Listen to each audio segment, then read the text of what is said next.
Seja muito bem-vindo ao 2 Dedos de Teologia. Eu sou Iago Martins, está no meu escritório e hoje é mais um Pergunte ao Pastor, o programa de respostas rápidas para perguntas curtas, hoje, dos membros aqui do canal, que pagam um valorzinho irrisório e tem suas perguntas respondidas aqui no programa. Deus criou Eva a partir de uma costela de Adão ou a partir de uma metade do corpo de Adão? O termo é costela, tá? A ideia é que foi do lado, aqui da região lateral de Adão, e o pedaço de onde foi retirado foi colocado carne no lugar. Então, não me parece ser que foi metade do corpo. Mas se eu der uma olhadinha aqui no hebraico, deixa eu abrir aqui, nada indica que a tradução seria outra coisa diferente de costela, tá?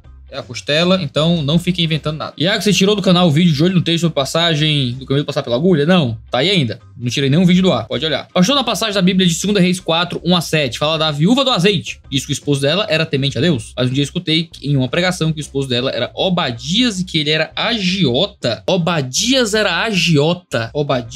agiota. Bom, a fonte é a pregação que você ouviu, então eu não tenho como ir na fonte pesquisar. Bom, nunca na minha vida ouvi algo sobre o Obadias ser agiota, desculpa aí. A paz, Senhor, explica melhor sobre o que acontece com aqueles que morrem em Cristo, porém onde fica até o retorno dele. Quem morre em Cristo está em Cristo já está com o Senhor. A Escritura apresenta vários momentos e a gente entende que aqueles que morrem em Jesus já estão diretamente com o Senhor. O livro do Apocalipse mostra isso extensivamente, pessoas que morrem em Cristo já estando em Cristo nos céus, já louvando Ele eternamente. E a gente tem até nas parábolas algo assim, como na parábola do rico e do Lázaro. E a gente tem a própria declaração de Cristo ao homem na cruz de que hoje estarás comigo no paraíso. A tradução adventista é completamente minoritária. Literalmente só adventistas acreditam nela. É muito raro alguém concordar com esse que eu te digo hoje, vírgula, estarás comigo no paraíso. Essa tradução é muito errada, tá? Qualquer dia desse a gente faz um de olho no texto para mostrar o motivo. Mas é uma tradução que não segue, certo? Boa exegese, boa leitura do original ali. Então, o que nós temos é a certeza de que existe um gozar em Cristo, que já está manifesto na vida daqueles que morrem hoje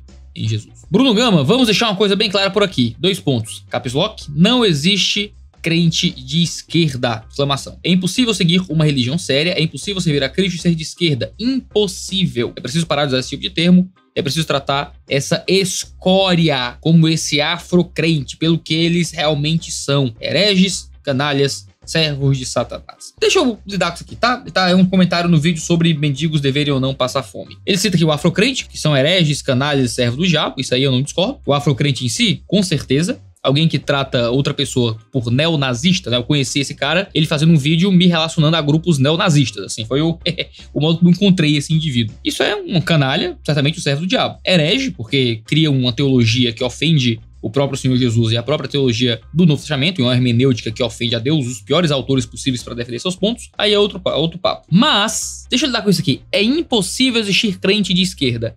É isso, quer dizer que um cristão que é social-democrata, o crente é contra o aborto, é contra, sei lá, casamento homossexual, ele é contra pautas da ideologia de gênero, contra a sexualização precoce de crianças, é contra todas essas pautas aí comuns à esquerda, certo? Mas aí ele é a favor de escola pública, ele é a favor de Bolsa Família, ele é a favor de saúde pública, certo? A favor de saúde pública. Esse crente, ele tem pautas econômicas mais à esquerda. Ele não é crente? É impossível seguir uma religião séria, é impossível seguir a Cristo e acreditar que deve existir escola pública. É isso? É impossível seguir a Cristo e acreditar que deveria existir Bolsa Família.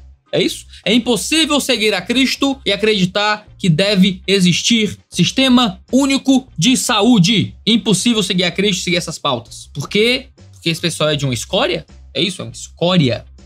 Eu não consigo concordar com isso. A gente falou muito, né? E eu acho que eu repeti esse erro também algumas vezes na minha vida, que não dá pra ser crente e ser de esquerda. E eu acho isso completamente infeliz. Completamente infeliz. Dá pra ser crente e ser de esquerda? Deveria? Bom, minha posição é que não. Eu acho que a Escritura apresenta um caminho bem desconfiado das funções do Estado. O Estado é apresentado dentro da teologia do Novo Testamento como algo que deveria ser cada vez menor. Na teologia do Antigo Testamento, impostos altos representam pecado. Os impostos devem ser baixos. E se os impostos são baixos, o governo não consegue fornecer muitos produtos nem muitos serviços. Mas é como se alguém dissesse, não dá pra ser crente e ser arminiano. Eu não sou arminiano. Eu acho que ninguém deveria ser arminiano. Deveria ser todo mundo calvinista. Mas dá pra ser crente arminiano. Tá errado? Eu acho que tá errado. Mas eu vou dizer que não dá pra ser crente arminiano? Claro que dá. É como se eu dissesse não dá pra ser crente pentecostal. Eu sou pentecostal? Não sou pentecostal. Eu acho que o pentecostalismo está errado? Acho que está errado. Existem crentes fiéis que amam o Senhor, que são pentecostais? Com certeza. Com a mais absoluta, mais crente do que eu, tranquilamente. Eu acho que crentes deveriam ser de esquerda? Não. Mas dá pra ser crente e ser de esquerda? Certamente alguns crentes de esquerda vão estar muito mais próximos do Senhor do que eu, quando eu chegar diante de Cristo. Eu, que sou um cristão de direita, liberal, minarquista, beirando às vezes o anarcocapitalismo, tenho plena convicção que alguns crentes, talvez muitos, talvez mais crentes de esquerda, estarão mais próximos de Deus do que eu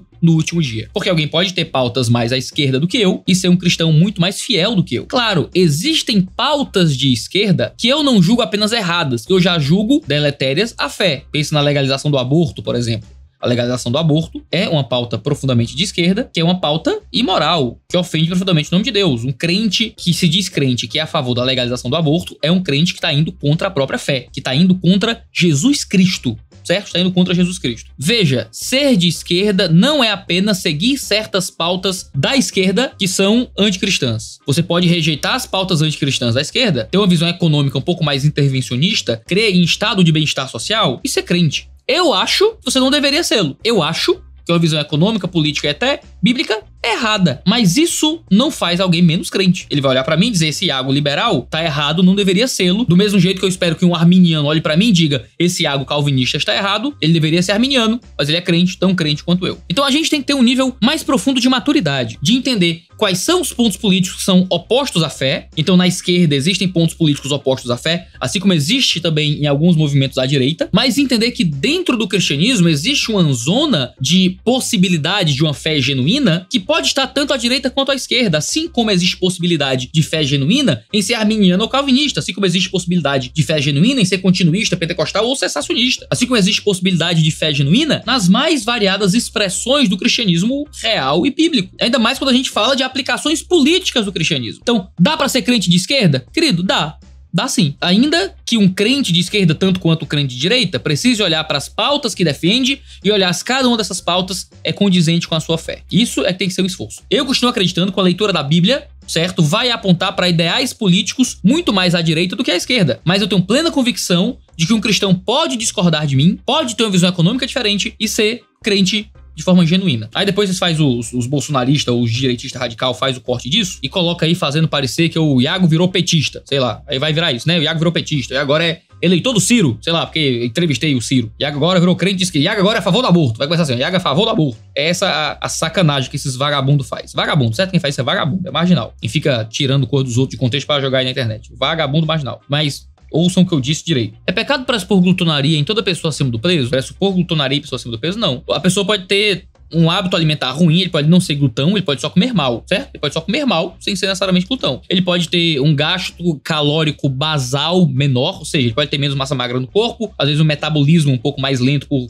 variados motivos. Alguém acima do peso não é necessariamente glutão, certo? A glutonaria, inclusive, nem sempre vai gerar você ser acima do peso. Se você tiver um gasto calórico basal bom, que envolve metabolismo, envolve quanto de massa magra você tem no seu corpo e coisas assim. Pastor, sobre pastoras é certo? Eu não aceitar errado, está na Bíblia pastoras? Eu não acredito em ministério pastoral feminino. A minha leitura de 1 Timóteo é que Paulo está proibindo ministério pastoral feminino e exercício de funções pastorais. Tem vídeo aqui no canal sobre ministério feminino e pastorado feminino. Você pode dar uma olhada lá. Mas a pergunta aqui do meio é interessante. Eu não aceitar é errado? Eu acho que aqui tem uma questão importante da gente pensar. O que significa não aceitar? É dizer, eu não acredito em pastorado feminino. Ok, aí tá tudo bem. Isso significa não reconhecer o ministério de pastoras por não acreditar em pastorado feminino? Também eu acho que é ok. Eu não reconheço o ministério pastoral de padre, sabe? Porque eu não creio que padre é um líder cristão genuíno, ele tá num spin-off de cristianismo que é a igreja romana moderna. Certo? Não reconheço, não me sujeito, sei lá, à autoridade de um padre ou o que é que seja. Agora, uma coisa me incomoda, mesmo eu não acreditando em pastorado feminino, que é o modo como as pessoas lidam com pastoras dentro de certos círculos mais conservadores. O pessoal que não acredita em pastorado feminino, muitas vezes tende a ser muito grosseiro com pastoras ou com pessoas que estão em igrejas que têm pastoras. E isso eu acho que é um problema às vezes tão ruim quanto. Existem muitas formas erradas de liderança eclesiástica. Existem muitas formas como uma liderança de igreja pode ser ruim e deletéria para a comunidade. Eu acho que pastoras é uma dessas formas, mas nem de longe eu acho que é a pior forma. E a gente costuma aceitar formas terríveis de liderança eclesiástica, ficando muito menos escandalizado com elas do que com pastoras. Por exemplo, a gente aceita pastor que é dono de igreja, um pastor que toma decisões sozinhos, onde ele tem poder absoluto sobre todas as decisões da comunidade. comunidade. Isso não é um método bíblico de pastorado que eu acho muito mais perigoso para a vida das pessoas do que ter uma pastora da igreja, por exemplo. A gente aceita pastor que encobre pedofilia, que encobre violência doméstica. A gente aceita pastor que é o dono e que é também o responsável pelo dinheiro da igreja e que o dízimo é dado para ele. A gente aceita pastor que recebe primícias no culto, com gente enfiando dinheiro no bolso dele. A gente aceita pastor que tem o poder de disciplinar os irmãos. Não é a igreja que disciplina, como diz Mateus 18, mas é ele quem concede disciplina. Eu acho isso muito mais prejudicial para a igreja do que pastora, certo? Então assim, a gente fica, oh meu Deus, pastora, vou rasgar a roupa porque existe pastora no mundo. Existem muitas coisas piores que pastores fazem, pastores homens, e a gente se ofende muito menos. Se a gente se ofende menos com esses absurdos do que com uma mulher ser pastora, significa que o nosso problema não é com um modelo bíblico de pastorado. Nosso problema é com mulheres. Nosso problema é com as mulheres. Nosso problema não é com a palavra de Deus. Nosso problema não é com o método bíblico de guiar uma igreja. Porque a gente não tá nem aí pro método bíblico de pastorear a igreja, a gente só tá preocupado que mulheres não adentrem nesse ministério. Aí eu acho um problema. Aí eu já acho que é machista se escondendo por trás de uma boa teologia, certo? Machista se escondendo por trás de uma boa teologia. A Bíblia permite pastorado feminino? Acho que não. A Bíblia proíbe que mulheres sejam pastoras? Acho que proíbe expressamente que mulheres sejam pastoras. Eu acho que o caso que uma galera faz por aí na internet com o ministério feminino é certo? Também não acho, não. Acho que falta muito respeito, muita civilidade e muito cuidado para se referir e conversar com outras pessoas. Como honrar pais e mães terríveis? Estupro, abuso psicológico, moral, físico, manipulação, abandono, etc. Cara, complicado. Se você tem pais que fazem coisas tão terríveis, estupro, sabe, chega no nível do abuso e da imposição física nesse nível, eu acho que aí o mandamento sobre honrar não entra em contraponto com a ideia de você poder ir embora. Vai embora, certo? Vai embora dessa casa. Não vai, sei lá... Cara, primeiro chama a polícia, né? Se tem estupro aí no meio, abuso físico, chama a polícia. Chama a polícia. Pelo amor de Deus, pede ajuda, urgentemente. Mas sai dessa casa o mais rápido que der. Sai o mais rápido que der. Perdoa no seu coração, mas você não é obrigado a conviver com pessoas, alguém que te estuprou, tá ligado? Você não é obrigado a conviver no seu dia a dia e chamar pro seu Natal alguém que te abusa fisicamente. Tá? Sai desse ambiente, perdoa no teu coração e vai embora seguir sua vida, tira essa pessoa da sua vida. Ah, mas aí você não tá honrando. Ah, se arrepende, se precisa de ajuda, você manda um dinheiro pra ajudar, se precisar. Se veio arrependido, você acolhe de alguma forma pra não ficar desamparado. Mas não precisa fazer parte da sua vida, a menos que haja uma transformação absoluta e real na vida dessa pessoa. O que acha das escolas que trocam o dia das mães ou dos pais por dia da família? Acho ruim, certo? Acho ruim. É transformar o que realmente significa ser pai e ser mãe. Por outro lado, pode ser bondoso com famílias que não seguem modelos tradicionais. Então, a pessoa só tem pai, só tem mãe, é criado por avó, é criado por tia. E de alguma forma, celebra famílias não tradicionais. Então, alguém tem duas mães, tem dois pais. Mas sim, dia das mães tem as duas mães, dia dos pais tem os dois pais, digamos assim, né? Então, normalmente, uma dupla homossexual que tem uma criança também teria, né, o seu dia das mães e o seu dia dos pais, ali com as duas mães ou os dois pais. Eu só acho que é uma forma de tentar, novamente, criar uma homogeneização social e ignorar as diferenças que nós temos. Mas o mundo tá só caindo, o mundo vai só entrar em perdição cada vez mais, ficar morrendo por causa disso, eu acho que é exagero também. Iago, temos base bíblica de como lidar com presbíteros que administram mal os recursos da igreja? Temos, certo? Quando você olha para 1 Timóteo, você olha para Tito, você tá olhando para Paulo, descrevendo como devem ser os presbíteros, tá? Devem ser irrepreensíveis, não podem ser apegados ao dinheiro, certo? Por isso, alguém que administra mal os recursos da igreja tá demonstrando que não tá capacitado para aquele serviço. A igreja, certo? Toma a decisão de remover aquela pessoa ou qualquer coisa parecida. A igreja precisa tomar decisões para cuidar, certo, dos recursos que Deus entregou a ela. Pois bem, esse é o Pergunte ao Pastor de hoje, o programa de respostas rápidas para perguntas curtas dos membros aqui no canal. A gente tem vídeo toda terça e quinta-feira, 10 horas da manhã, aqui no canal do 2 Dedos de Teologia. Clica nas notificações, tá? Para você ficar sabendo sempre que houver vídeo novo. Um abraço e até a próxima.